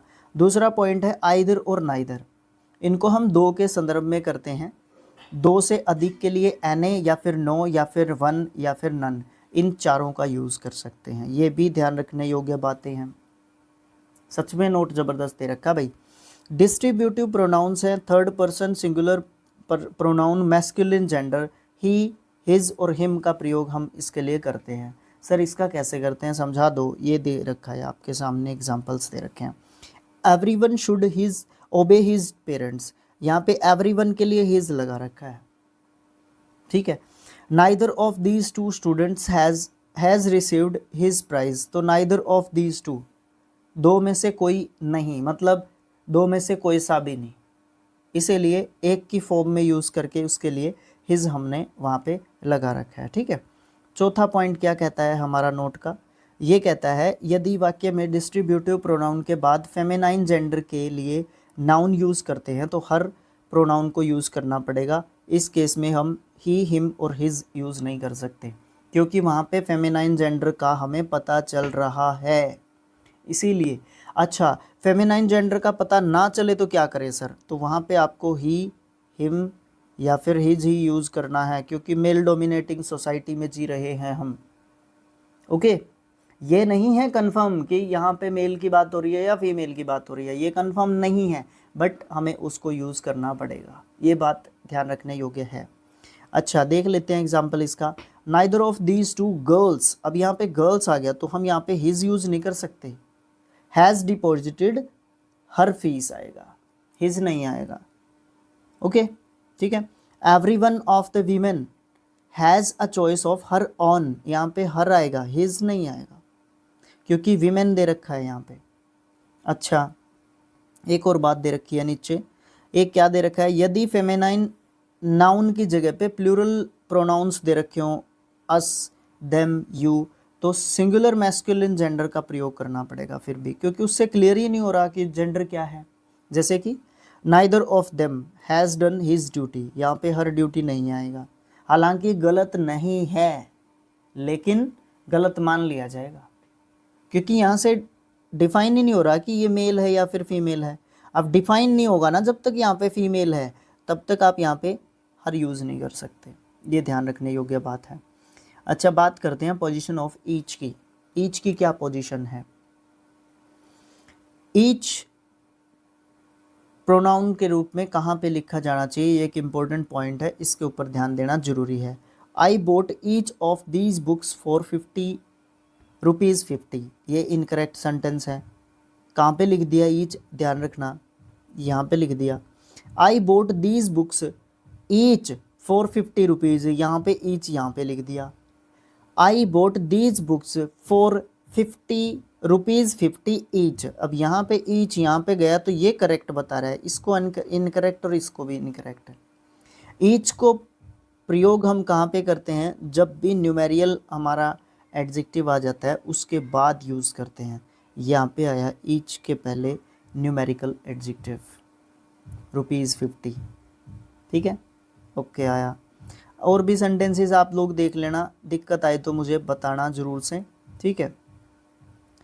अच्छा, अब यहाँ पे एक चीज़ है, रिलेटिव जो प्रोनाउंस हैं वो रेफ़र करते हैं कुछ नाउन्स को going before which is called its antecedent. हम एंटीसीडेंट की बात कर चुके हैं पहले, उसी के बारे में यहाँ पे बात हो रही है कि जो रिलेटिव प्रोनाउंस होते हैं ना वो उनके एंटीसीडेंट के बारे में बात करते हैं, क्योंकि जो हमारा एंटीसीडेंट आता है ना, जो हमारा रिलेटिव प्रोनाउन आता है ना, एंटीसीडेंट जस्ट उससे पहले आता है, ठीक है, ओके है क्या बात, जिसको ध्यान रखना। अच्छा, रिलेटिव प्रोनाउंस जैसे who, which, that, what, those, sorry whose, whom, ऐसे प्रोनाउंस है जो इससे पहले आए नाउन के बारे में बात करते हैं, और इस नाउन को रिलेटिव प्रोनाउन या फिर रिलेटिव प्रोनाउन का एंटीसीडेंट जो इससे पहले आता है वही इसको बोला जाता है। एंटीसीडेंट की परिभाषा आपको यहाँ पे दे रखी है। I know Sarla who has just gone out, अब ये रिलेटिव प्रोनाउन है भैया यहाँ पे आपका, इससे जस्ट पहले कौन है, सरला, तो यहाँ पे सरला आपका क्या है, एंटीसीडेंट है, ठीक है, ओके है जी बात। यहाँ पे दिक्कत हो तो कुछ बता देना। रूल्स की बात करते हैं। Rule number 1, relative pronoun sentence में सब्जेक्ट या ऑब्जेक्ट की तरह यूज़ किए जा सकते हैं, ये कंजंक्शंस का भी काम कर देते हैं। जैसे कि the bag that is there is yours, ये सब्जेक्ट है, और the bag that I found yesterday is hers, ये ऑब्जेक्ट की जगह पे यूज़ कर दिया हमने, ठीक है, दैट को यूज़ कर रहे हैं हम यहाँ पे, ओके है जी बात। दूसरा पॉइंट क्या कहता है, दूसरा पॉइंट कहता है कि रिलेटिव प्रोनाउंस हु या फिर हुम का प्रयोग निर्जीव यानी कि न्यूट्रल जेंडर्स के लिए नहीं करते, नहीं करते, करते हैं नहीं करते, ये ध्यान रखना। इनका प्रयोग हम व्यक्ति या लिविंग नाउन्स के लिए करते हैं। हु का प्रयोग नॉमिनेटिव केस में, हुम का प्रयोग ऑब्जेक्टिव केस में, पीपल और दोज के साथ हु का प्रयोग किया जाता है। जैसे कि I like the boy who helps the poor, यहाँ पे हम हु को नॉमिनेटिव केस में यूज़ कर रहे हैं एक रिलेटिव प्रोनाउन के रूप में। और उससे जस्ट पहले हम किसको यूज़ कर रहे हैं, उससे जस्ट पहले हम लोग किसको यूज़ कर रहे हैं, आपके एंटीसीडेंट को यूज़ कर रहे हैं, नाउन को। ठीक है। रूल नंबर 3 क्या कहता है? रूल नंबर 3 कहता है हुज का प्रयोग पॉजेसिव केस के रूप में यूज़ करते हैं व्यक्ति या जानवर को जो है डिनोट करने के लिए। कई स्थितियों में हुज का प्रयोग हम नॉन लिविंग नाउन्स के लिए भी करते हैं। जैसे कि this is the boy whose parents have died, यहाँ पे हम हुज को पॉजेसिव केस में यूज़ कर रहे हैं। किसके लिए? एक लिविंग चीज़ के लिए यूज़ कर रहे हैं, व्यक्ति के लिए यूज़ कर रहे हैं, बॉय के लिए यूज़ कर रहे हैं। ठीक है। The sun whose rays gave us light is adored like God. अब यहाँ पे हमने किसके लिए यूज़ कर लिया? नॉन लिविंग थिंग के लिए यूज़ कर लिया सन की रेज को। ठीक है। इस तरीके से हम व्यक्ति या जानवर के लिए करते हैं, लेकिन बहुत सारी ऐसी सिचुएशन है जिनमें हुज का प्रयोग हम नॉन लिविंग थिंग्स के लिए भी करते हैं। रूल नंबर 4 ये कहता है विच को हम नॉन लिविंग थिंग्स या फिर एनिमल्स के लिए यूज़ करते हैं। नॉन लिविंग थिंग्स या फिर एनिमल्स के लिए यूज़ करते हैं हम किसको? विच को। जैसे कि the book which I purchased yesterday is useless. अब यहाँ पे विच के लिए किसके लिए हमने विच को यूज़ किया? बुक के लिए हमने यूज़ किया। बुक क्या है? एक नॉन लिविंग थिंग है। ठीक है। अब यहाँ पे हम नोट की बात करते हैं। नोट हमारा दे रखा है, इसमें पहला पॉइंट दे रखा है रिलेटिव प्रोनाउन की तरह विच का प्रयोग करते समय प्रेपोजिशन हमेशा उससे पहले लगाई जाएगी। जैसे कि this is the magazine about which Ramesh told you. देखो विच है यहाँ पे रिलेटिव प्रोनाउन, इससे जस्ट पहले प्रेपोजिशन लगा रखी है। रिलेटिव प्रोनाउन में विच का प्रयोग करते समय प्रेपोजिशन अगर ज़रूरत पड़ती है लगाने की तो विच से पहले लगाई जाएगी, और फिर जो आपका एंटीसीडेंट होगा प्रेपोजिशन से पहले सरक जाएगा। ठीक है। ये चीज़ ध्यान रखने की है। बहुत सारे सेंटेंसेस ऐसे हैं जिसमें विच पूरे क्लोज की तरह यूज़ होगा और इस तरीके से दैट का प्रयोग नहीं हो सकता। जैसे कि he killed all the animals which was a cruel act. She says that she is honest which is not true. यहाँ पे दैट जो है एक तरीके से ठीक यूज़ हुआ है। He killed all the animals which was a cruel act. और सी सेज दैट, अच्छा ये तो कंप्लीट करने के लिए है। She says that she is honest which is not true. यहाँ पे आप दैट का यूज़ नहीं कर पाओगे, ये तो इस सेंटेंस को कंप्लीट करने के लिए यूज़ कर रखा है। ठीक है। अच्छा बहुत सारे सेंटेंसेस ऐसे हैं जिसमें विच को पूरे क्लोज के लिए यूज़ करते हैं। अच्छा ठीक है, पूरे क्लोज का मीनिंग बता देता है वो हमें, यहाँ पे वही चीज़ डिफाइन कर रखी है इसने। ठीक है। ओके। इस तरीके से हम इस सिचुएशन में दैट का यूज़ नहीं कर सकते, क्योंकि बहुत सारी ऐसी सिचुएशंस होती हैं जहाँ पे आप विच या दैट में से कोई भी लगा दो, दोनों ठीक होंगे, लेकिन इस सिचुएशन में ठीक नहीं हो सकता। इसमें आपका सिर्फ और सिर्फ विच ही यूज़ होगा, ओनली विच को यूज़ कर सकते हैं हम बस। वट का प्रयोग वस्तुओं, चुप क्या भाई, वट का प्रयोग वस्तुओं के लिए किया जाता है, थिंग्स के लिए किया जाता है। इससे पहले कोई एंटीसीडेंट नहीं आता, और सेंटेंसेस में एंटीसीडेंट यूज़ करने पर वट की जगह पे दैट का प्रयोग होगा। अगर एंटीसीडेंट यूज़ करना है या हो रहा है तो आपको वहाँ पे वट यूज़ नहीं कर सकते, आप वहाँ पे दैट यूज़ करोगे। What can't be cured must be endured. I know what you want to say, what I told you yesterday is a secret. तो यहाँ पे आप दैट का यूज़ नहीं कर पाओगे। इन सिचुएशंस में दैट का यूज़ हम नहीं कर सकते। ओके। अगर करना है तो आपको एंटीसीडेंट लगाना पड़ेगा। रूल नंबर 6, रूल नंबर 6 है बट का प्रयोग कई वाक्यों में रिलेटिव प्रोनाउन के जैसे होता है। There is none but abuses him. इस बट का मतलब क्या है? But means abuses who does not abuse him. यहाँ पे क्या है? There is none abuse, there is none but abuses him. हुआ कुछ नहीं था बट उसको गालियां मिली, है ना। ये बट का यूज हो गया यहाँ पे एज अ प्रोनाउन। अच्छा, there is no problem but has a solution. But has which does not have. इस तरीके के सेंटेंसेस में बट क्लोज एक ऑब्जेक्टिव क्लोज के जैसे यूज होता है। ऑब्जेक्टिव ये आपको परेशान कर देगा, अभी इसका खेड़ा छोड़ दो, इसके ऊपर मत जाना अभी, ठीक है। ओके। रूल नंबर 7, दैट का प्रयोग लिविंग और नॉन लिविंग थिंग्स के लिए या नाउन के लिए सिंगुलर और प्लूरल दोनों नाउन्स के साथ होता है। दैट बड़ी खतरनाक चीज़ है। I have lost the book that you gave me, यहाँ पे सिंगुलर के लिए प्लूरल के लिए यूज़ कर लिया। I have not read the magazine that the teacher suggested to me, यहाँ पे सिंगुलर के लिए यूज़ कर लिया। दूसरा पॉइंट आता है दैट से पहले कोई प्रपोजिशन नहीं लगाया जाता।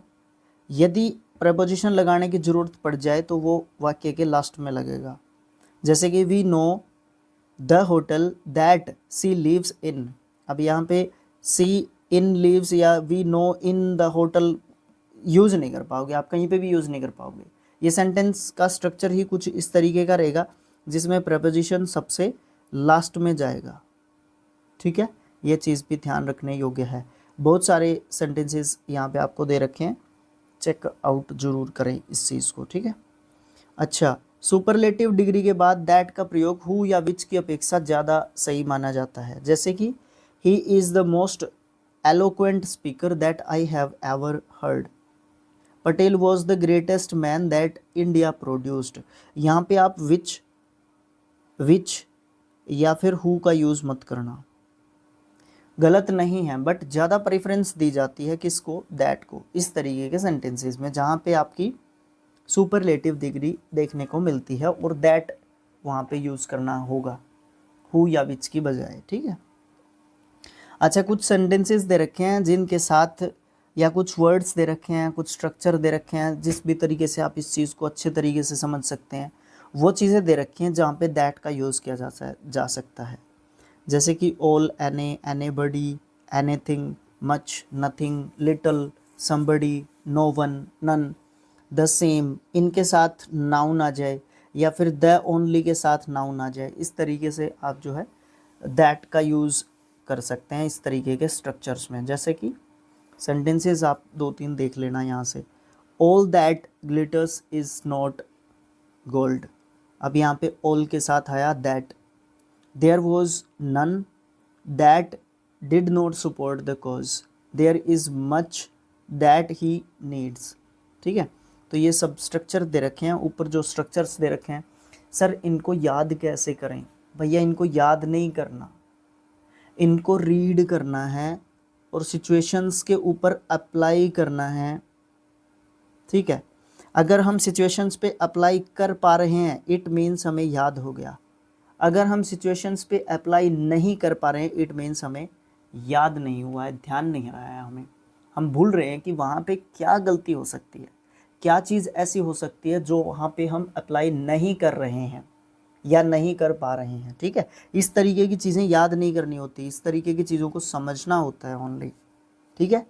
अच्छा, इंटरोगेटिव प्रोनाउन हु, वट या फिर दैट, हु वट के बाद दैट का प्रयोग किया जा सकता है। एक ही सेंटेंस में आ सकते हैं सर, बिल्कुल आ सकते हैं। What is it that you can not solve. ऐसा क्या है जिसको तुम सॉल्व नहीं कर सकते? जिसको तुम सॉल्व नहीं कर सकते ऐसा है क्या? ठीक है, ये चीज़ देखने को मिलती है। ई पॉइंट में देखने को मिलते हैं हमें कुछ चीज़ें। ई पॉइंट में क्या देखने को मिलता है? जब दो एंटीसीडेंट्स जिसमें एक व्यक्ति को और दूसरा जानवर को या वस्तु को व्यक्त करता है या डिनोट करता है तो रिलेटिव प्रोनाउन का वहाँ पे प्रयोग किया जाता है। The boy and his dog that entered the temple were caught by the people. समझने की चीज़ है, जांचने परखने की चीज़ है, बहुत ज़्यादा ध्यान रखने की चीज़ है। कैसे? अब देखो यहाँ पे आ गया एक व्यक्ति को डिनोट करने वाला एंटीसीडेंट और दूसरा एंटीसीडेंट आ गया एक जानवर को डिनोट करने वाला, यहाँ पे चीज़ को डिनोट करने वाला भी हो सकता था। ठीक है, इन दोनों को एंड से हमने जोड़ रखा है। ठीक है, जाहिर सी बात है एंड से ही जोड़ेंगे हम लोग, हो सकता है किसी और कंजंक्शन से भी जोड़ दें, बट ज़्यादातर एंड देखने को मिलेगा आपको, क्योंकि उस चीज़ का या उस एनिमल का, क्रिएचर का उस व्यक्ति के साथ कोई रिलेशन मिलेगा। इसलिए मुझे ऐसा लगता है कि 100% नहीं तो 99.99% आपको एंड देखने को मिलेगा कंजंक्शन के रूप में वहाँ पे। ओके, हाँ ठीक है। अच्छा, तो वहाँ पे आप उसको जोड़ के जब चलोगे तो आपको वहाँ पे रिलेटिव प्रोनाउन देखने को मिलेगा। ये नहीं कह रहा मैं कि दैट देखने को मिलेगा, ठीक है, रिलेटिव प्रोनाउन आपको वहाँ पे देखने को मिल जाएगा। दूसरा सेंटेंस भी देख लेते हैं। The lady and her cat that created the nuisance were arrested by the police. अच्छा, कैट को भी अरेस्ट कर लेते हैं। ओके है, ठीक है जी। नेक्स्ट पॉइंट आता है आपका एफ। एफ क्या कहता है? ये कहता है सेम और सच के बाद एज या फिर दैट का प्रयोग ही होगा, हु या फिर विच का प्रयोग मत करें। जैसे कि this is the same fellow that came yesterday also, ये वही व्यक्ति है जो कल भी आया था। My books are same as yours, मेरी बुक भी आपके जैसी ही हैं, या आपकी बुक्स के जैसी ही मेरी बुक्स भी हैं। ओके है, ठीक है जी। उसके बाद आपको देखने को मिलता है रूल नंबर 8। ये क्या कहता है? Relative pronoun importance of comma. जब वाक्य में हु, विच या रिलेटिव प्रोनाउन का प्रयोग हो तो उससे पहले कोमा लगाया गया हो तो ऐसी क्लोज को प्रिंसिपल क्लोज कहा जाता है।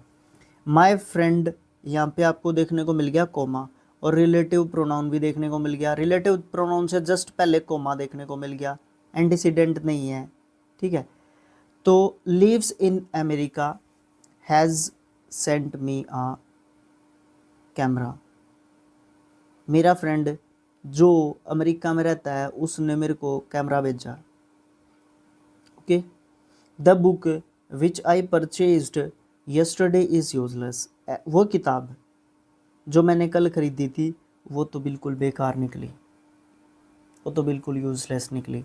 लेकिन हु या विच के बदले कोमा नहीं लगा तो एडजेक्टिव क्लोज बन जाएगी। फिर वो कैसे? My friend who lives in America has sent me a camera. देखो, एक कोमा से ही वक्त बदल गया, जज्बात बदल गए। सेंटेंस सेम है, कुछ भी चेंज नहीं है। ये कोमा है ना, यहाँ पे लिख रखा है वैसे बताने के लिए कि यहाँ पे कोमा है भैया। उसके बीच में डिफरेंस देख लो फिर कितना निकल के आ जाता है। ठीक है जी, ओके। उसके बाद रूल नंबर 9 आया रिलेटिव प्रोनाउन के लिए। रिलेटिव प्रोनाउन को एंटीसीडेंट और पॉजेसिव केस में नहीं होना चाहिए, ये एक गलत स्ट्रक्चर हो जाता है। जैसे कि there are chairman's instructions that must be followed. I went to Sarla's house who is my class fellow. देखने में, पढ़ने में क्या लग रहे हैं? सेंटेंस दोनों सही लग रहे हैं, बट ये स्ट्रक्चर गलत है। ठीक है, these are the instructions of the chairman that must be followed. यहाँ पे आप एपोस्ट्रोफ लगा के नहीं बना पाओगे आप चीज़ को। ठीक है, एपोस्ट्रोफ लगा के, चेयरमैन्स इंस्ट्रक्शंस एपोस्ट्रोफ लगा के बना रखा है, उसको आप लिखोगे the instructions of the chairman. Chairman's instructions नहीं, the instructions of the chairman. ठीक है, ऐसे बनाओगे। सरलाज हाउस नहीं, द हाउस ऑफ सरला। समझ गया आप डिफरेंस क्या है? बस यही डिफरेंस है आपका। ठीक है, बाकी पीछे का चेंजेस नहीं करना होगा, पीछे का चेंज नहीं करना, वो एज इट इज़ रखना है जिस तरीके से वो है। रूल नंबर 10 ये कहता है कि रिलेटिव प्रोनाउन हु या विच के पहले एंड या बट का प्रयोग करने से अगर वे अपने एंटीसीडेंट को दूर हो जाते हैं तो उसका प्रयोग गलत हो जाएगा। Suresh is a good player and who is my class fellow. इस बात का तुक कहाँ बना? ये तो वैसे भी हम गलत कर देंगे ना। हु या विच के बाद या पहले, जस्ट पहले हम लोग जो है क्या करना पड़ेगा? हमें अपने एंड को हटाना पड़ेगा। अब यहाँ से आपको एंड हटाना पड़ेगा। Suresh is a player who is my class fellow. ठीक है, ठीक है जी, ज़्यादा कुछ बड़ी बात नहीं थी। अगर थोड़ी बहुत बड़ी बात लगती है आपको या प्रॉब्लम आती है तो मैंने आपको इलाज बता दिया उसका। ठीक है, ठीक है भैया, नोट देख लो। रिलेटिव प्रोनाउन के पहले एंड या बट का प्रयोग तभी किया जा सकता है जब वाक्य में एक से अधिक रिलेटिव प्रोनाउन का प्रयोग किया जाता है। जैसे कि this is a magazine which is really good and which should be read by everyone. Note कर लें इस चीज को, रिलेटिव प्रोनाउन से पहले एंड या बट को एक ही सूरत में लगाया जा सकता है जब आपके रिलेटिव प्रोनाउन एक से ज़्यादा यूज़ हो रहे हों उस पर्टिकुलर सेंटेंस के अंदर। ठीक है, कंपाउंड रिलेटिव प्रोनाउंस किसको बोलते हैं? जिसमें दो जो है प्रोनाउंस आपस में मिल जाते हैं उनको कंपाउंड प्रोनाउंस बोलते हैं। कंपाउंड नाउन का तो सुना ही होगा। कंपाउंड नाउन के बारे में बात कर रहे थे हम लोग, जैसे कि ब्रदर इन लॉ, ये कंपाउंड नाउन है।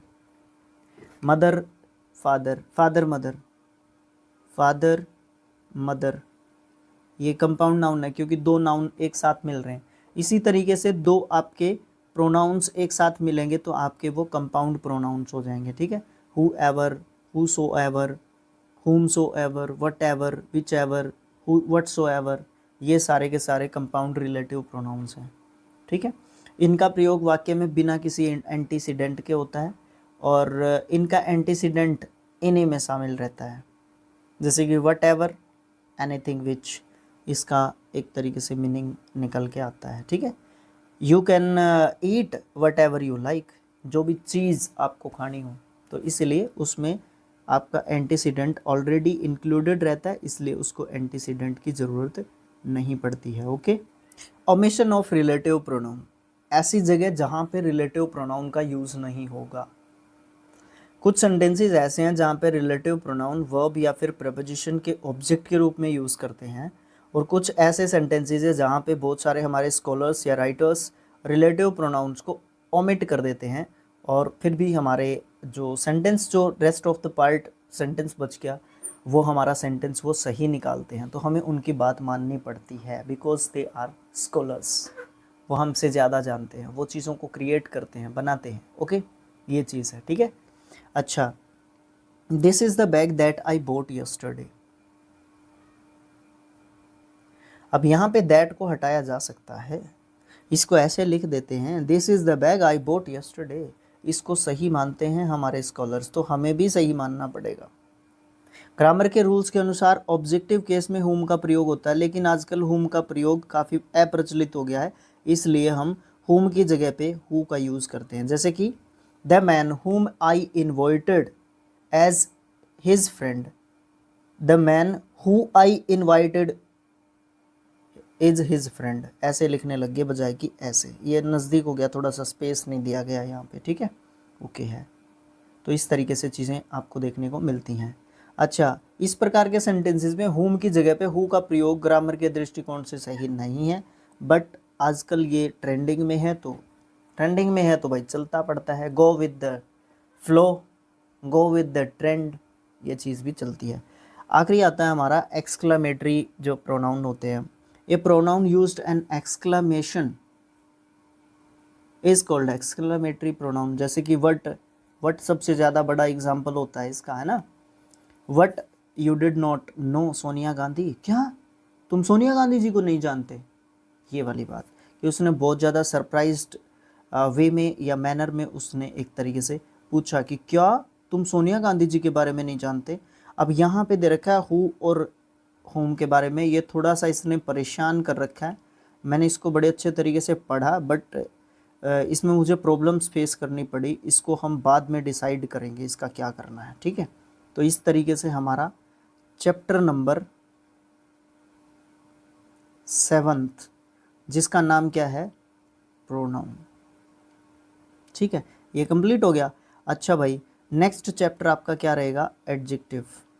चैप्टर नंबर क्या है जी आपका, 8 है आई थिंक, अगर और कुछ होगा तो वो देख लेंगे। ठीक है, 7 है तो 8 ही आया होगा नेक्स्ट चैप्टर, तो इसी तरीके से चीज़ें अपनी आगे चलती रहेंगी। कीप सपोर्टिंग अस एंड भाई आपको पीडीएफ चाहिए तो ऑलरेडी मैंने शेयर कर दिया था। वीडियो मैंने थोड़ा सा लेट बनाया, उसके लिए मैं सॉरी फील करता हूँ, ठीक है। बिकॉज़ आपको भी पता है चीज़ें कुछ हमारे विपरीत भी चलती हैं, ठीक है। ओके, तो भाई ऐसे ही चीज़ें चलेंगी। तो आपके यहाँ पे नेक्स्ट जो चैप्टर रहेगा आपका एडजेक्टिव रहेगा, उसके बारे में हम लोग बात करेंगे। But before going to next chapter, आप लोग इस वीडियो को शेयर ज़रूर करना, लाइक ज़रूर करना है, चैनल को सब्सक्राइब ज़रूर करें, ठीक है। फेसबुक पेज को लाइक ज़रूर करना है, आपने फॉलो कर लेना है फेसबुक पेज को, ठीक है। ओके है। अच्छा, जो मैंने आपसे क्वेश्चन पूछे उनको आप कमेंट बॉक्स में डाल सकते हो। ओके है ना चीज़ कमेंट बॉक्स में डालने के लिए? हाँ सर ओके है, ठीक है भाई, ओके है तो अच्छी बात है, आप डाल देना। अच्छा, उसके साथ साथ आप लोग है ना, बस यही सब चीज़ें आपकी रिस्पॉन्सिबिलिटी है। एक्सरसाइज आपकी जो है, जैसे जैसे आगे जैसे हम रूल्स ओनली वीडियोस पहले बना लेते हैं जैसे लुसेंट्स के बनाए थे, उसके बाद जो है हम एक्सरसाइजेस को अपने वाइट बोर्ड पे एक तरीके से ले लेंगे। अगर किसी की बहुत ज़्यादा इम्पोर्टेंस बहुत ज़्यादा समस्या आती है एक्सरसाइज की, तो हम उसकी एक्सरसाइज की भी आपको बना के दे देंगे, ठीक है। ओके है, ये सब चीज़ें आपके सामने हैं। Okay, thanks for watching, thank you so much, keep supporting us, thank you.